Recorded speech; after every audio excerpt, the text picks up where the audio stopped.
조갑제 TV 시청자 여러분 안녕하십니까. 2025년 12월 9일 오전 11시 37분입니다. 한국 정치권에서는 개혁이란 말을 남발하고 있습니다. 개혁이란 말은 한자에서 나온 말입니다. 가죽을 바꾼다, 가죽을 벗긴다, 뭐 이런 아주 좀 살벌한 의미가 있습니다. 그런데 개혁이란 말을 쓰면은 그 쓰는 사람이 정의로운 사람인 것처럼, 좋은 일을 하고자 하는 사람인 것처럼 좀 비장하게 보이기도 하고, 그래서 개혁이란 말은 정치권에서는 아주 매력 있는 단어가 되었습니다. 그런데 실제로 개혁을 해가지고 성공한 경우는 별로 없습니다. 실패한 경우가 더 많습니다. 뭐 비근한 예가 윤석열 전 대통령이 작년에 밀어붙인 의료개혁 아닙니까? 의료개혁의 핵심은 의과대학 정원을 2,000명 늘리는 건데, 한 해입니다. 한 해에 2,000명 더 늘리는 건데, 이게 기존 정원의 한 약 70% 됐습니다. 아니, 기존 정원의 70%를 매년 늘리면은 그 조직이 성할 수가 있습니까? 거기에 대한 반발로 전공의 이탈, 그리고 의과대학생들의 휴학 사태, 결국 이게 국민의힘의 총선을 망치고 거기에 대한 윤석열 씨의 좀 예민한 감정, 이런 게 뒤엉켜가지고 12.3 비상계엄의 한 원인이 되었던 것이고, 포고령에 전공의가 언제까지 돌아오지 않으면은 처단한다는 말까지 나오게 됐습니다. 그러니까 개혁을 잘못하면은 정권이 망한다는 것을 잘 보여주고 있습니다. 그런데 이재명 정권 또한 같은 길을 지금 걸어가고 있습니다. 이른바 사법개혁입니다. 사법개혁에 모든 판사가 다 반대하고 있습니다. 대법원뿐만 아니라 어제는 전국 법관 대표회의가 헌법에 위반된다고 반대 의사를 분명히 했습니다. 모든 판사가 반대하는 사법개혁이 성공할 수 있습니까? 모든 의사들이 반대한 의료개혁이 실패해가지고 정권이 망했다는 그 교훈이 오래된 것도 아닌데, 불과 1년 전 것인데, 하여튼 이 개혁병에 걸린 정치인들이 너무나 많습니다. 그 말로가 좋지 않다 이겁니다. 그런데 오늘 또 이재명 대통령이 이 과격한 개혁 이야기를 했습니다.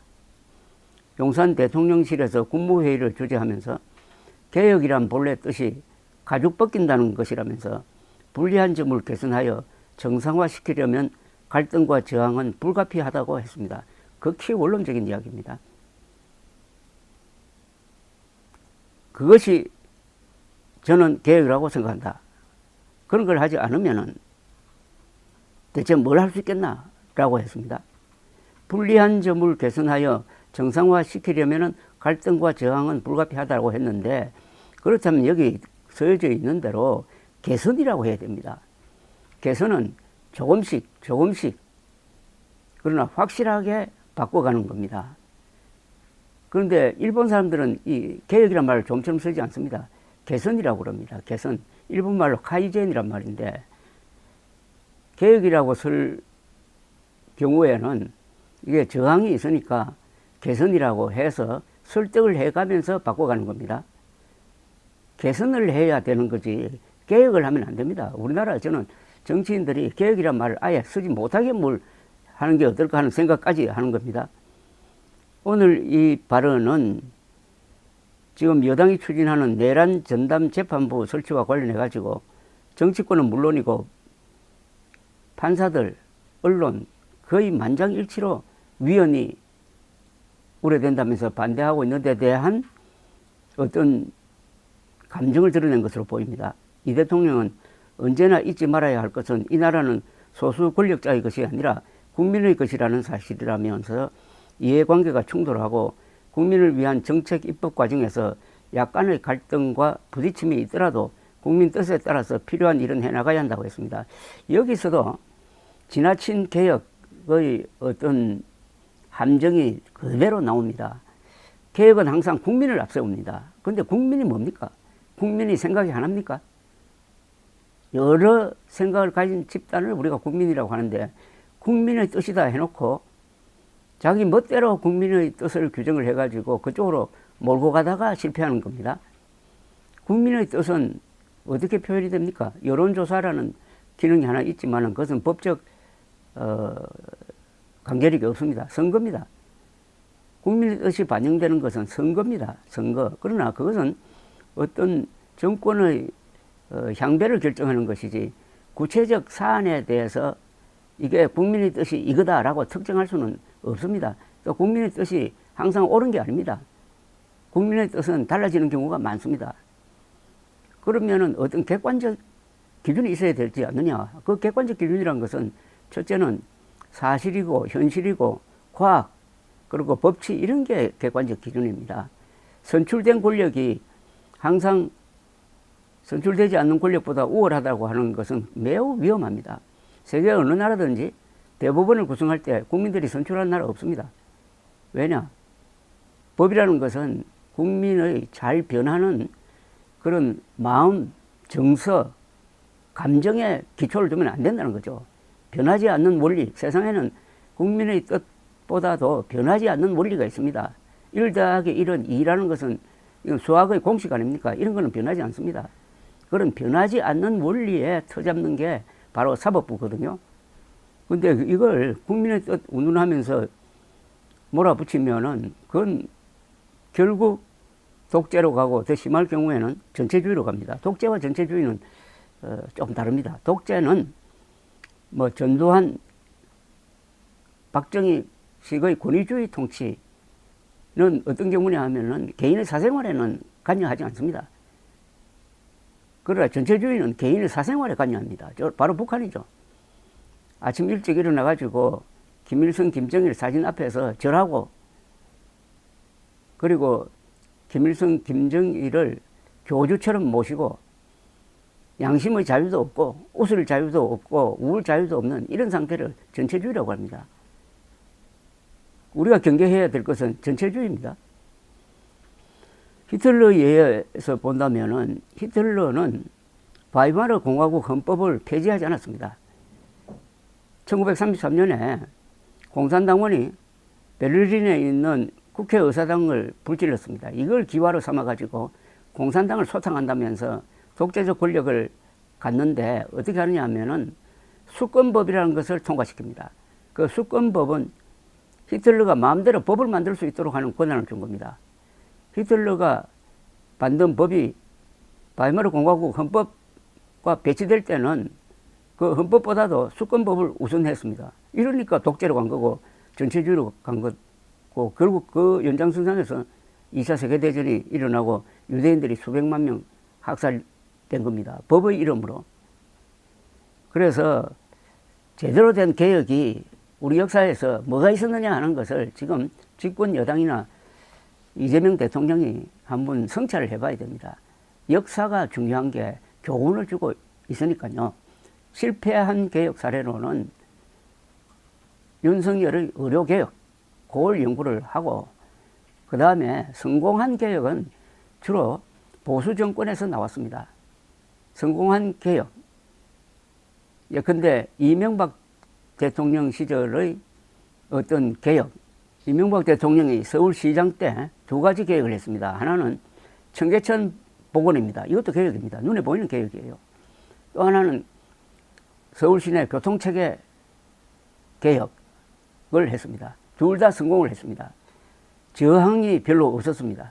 그것은 유능한 행정가인, 유능한 기업인 출신의 행정가인 이명박 대통령이 이해 당사자를 잘 설득했기 때문입니다. 이게 성공한 개혁입니다. 박정희 대통령의 새마을 운동도 개혁입니다. 농촌 개혁입니다. 그러나 개혁이란 말을 하지 않았어요. 그 핵심은 뭐냐? 새마을 운동을 벌일 때 정부가 지원을 하는데 보통 사람 같으면 특히 이 좌파적 성향이면은 가난한 마을을 지원하라 할 거 아닙니까? 박 대통령은 그렇게 하지 않았습니다. 열심히 하는 마을을 지원했습니다. 열심히 하는 마을에는 시멘트, 철근 이런 거 대주고 길도 닦아주고 하고 새마을 지도자가 나오지 않아가지고 그냥 구경만 하는 마을은 지원을 하지 못하도록 했습니다. 그러니까 우리나라 전체의 마을이 경쟁체제로 들어갔습니다. 우리가 새마을 지도자를 내세우고 그때는 새마을 지도자가 여성 지도자가 많았어요. 그 사람 중심으로 우리 스스로 회관도 짓고 길도 넓혀보자. 그러면 정부가 도와준다. 잘하는 사람을 지원했기 때문에 새마을 운동이 성공할 수 있었습니다. 그리고 1977년 7월 1일부터 시작된 한국의 의료보험, 보험, 이것도 한국 역사상 가장 위대한 개혁 중에 하나죠. 그전에는 돈이 없으면 병원에 가지 못하고 치료도 제대로 받지 못하고 죽어나가는 사람들이 많았습니다. 그런데 의료보험 실시 이후에 한국은 가장 빨리 의료보험을 전 국민으로 확대시키고 또 재정도 건전하게 만들고 아주 유능한 의사들의 도움을 받아가지고 세계가 부러워한 의료체계를 만들었는데 윤석열의 무도한 의료개혁 드라이브가 의료 대란으로 가는 바람에 윤석열 시도 망하고 국민의힘도 선거에서 크게 지고 초과 사망자가 많이 나오고 하는 꼴을 만들고 말았습니다. 박정희 대통령의 의료보험의 원리는 아주 실용적이었습니다. 보통 의료보험 하면은 사회주의자들은 국가 주도로 가고 그리고 자유진영에서는 그 민영 중심으로 가는데 박정희 대통령은 그 어떤 이념의 포로도 되지 않고 적절하게 그 순간에 한국의 재정이 허용할 수 있는 범위에서 점진적으로 넓혀가는 쪽으로 했습니다. 좌파적인 것도 우파적인 것도 두루두루 서면서 이게 바로 주체적 개혁이죠. 이런 걸 할 수 있는 사람은 자존심이 강하고 주체성이 있고 실력이 있어야 되는 것입니다. 박정희 대통령의 근대화는 다 개혁인데 개혁의 연속이었는데 박정희 대통령은 개혁이란 말을 잘 쓰지 않았습니다. 개혁이란 말을 쓰는 순간부터 그게 그 말장난에 빠진다는 거죠. 묵묵한 실천력. 그래서 한국의 보수는 문명 건설 세력이 되고 좌파는 맨날 개혁 부르짖다가 좋은 제도 부숴버리는 그런 역할을 했는데 어쩌다가 윤석열이 좌파를 따라가다가 엉터리 개혁을 해가지고 한국 보수를 마치 무능한 집단인 것처럼 그렇게 욕보이고 있습니다. 오늘 이재명 대통령의 그 개혁 이야기를 들으면서 저렇게 하면은 또 실패하겠구나. 그 실패의 제1피해자는 그 개혁을 부르짖었던 사람입니다. 개혁을 하려고 할 때는 목숨을 걸어야 합니다. 개혁에 실패하면은 그 정권이 무너지고 그걸 추진했던 사람은 뭐 심한 경우에는 죽든지 감옥에 가든지 하는 수가 있습니다. 감사합니다.